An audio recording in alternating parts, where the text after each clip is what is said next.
Hindu scriptures ऐसे हैं जो घर में नहीं पढ़े जाते, कि जैसे मॉडर्निज्म ज़रूरी है वैसे ही आपका कल्चर भी उतना ही ज़रूरी है। वो बेस है, नींव है आपकी। कि आपने बहुत चीज़ें करके देख ली, फिर भी ना स्ट्रेस कम हो रहा है, ना डिप्रेशन कम हो रहा है, ना टेंशन कम हो रहा है।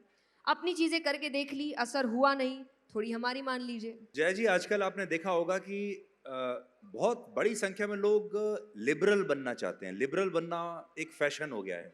और जो लिबरल बनते हैं लोग, वो पहले क्या कहते हैं कि मैं मूर्ति पूजा के खिलाफ हूँ, मूर्ति पूजा क्यों करनी है।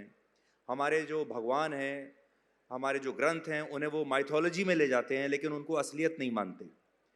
अगर आप देखेंगे कि और किसी धर्म में जो कुछ भी पहले हुआ है, उसे वो इतिहास मानते हैं कि ये हुआ है। हमारे धर्म में एक एक संख्या ऐसे लोगों की है जो ये कहते हैं कि ये असल में हुआ ही नहीं था। इसीलिए आपने देखा होगा भगवान श्री राम को लेकर, उनकी उत्पत्ति को लेकर चुनौती दी जाती है। इसी तरह भगवान श्री कृष्ण को लेकर भी दी जाती है। ऐसे लोगों को आप वापस कैसे जोड़ेंगी? और ये कैसा फैशन है? पहला चीज़ तो आई थिंक वापस जोड़ने की बात से कहीं ज़्यादा अगर एक नया चेंज कहे, आपने बहुत सही बात कही कि आप भी किसी और को देखिए, वो अपनी चीज़ों को सच मानते हैं। दैट इज़ बिकॉज़ उनको बचपन से उन चीज़ों को पढ़ाया जाता है। सिर्फ हिंदू स्क्रिप्चर्स ऐसे हैं जो घर में नहीं पढ़े जाते, कोई नहीं पढ़ाता। घर में रखे हैं, हाथ जोड़ रहे हैं, उनको प्रणाम भी कर रहे हैं, खोल कोई नहीं रहा पढ़ने के लिए। तो मुझे समझ नहीं आता कि और उसके बाद जब वो बड़े होकर वो बच्चा मानता नहीं है, तब आप कहते हैं कि बच्चा हाथ से निकल गया। निकाला किसने हाथ से?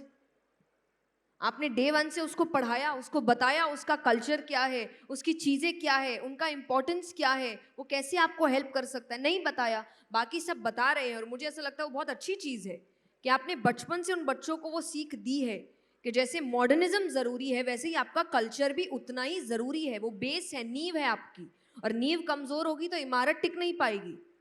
तो ज़रूरत है कि आपको नींव को मजबूत रखना पड़ेगा।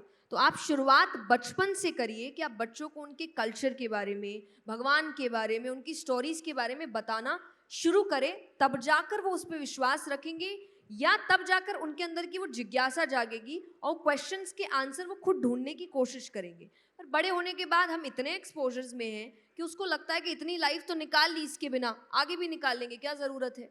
वो शुरुआती से उसने उन चीज़ों को देखा नहीं, तो इसीलिए वो नेगेटिव क्वेश्चंस उसके मन में आते हैं। दूसरा आई वुड से कि वापस कैसा लाया जाए, तो मैं एक ही बात कहती हूँ कि आपने बहुत चीज़ें करके देख ली, फिर भी ना स्ट्रेस कम हो रहा है, ना डिप्रेशन कम हो रहा है, ना टेंशन कम हो रहा है।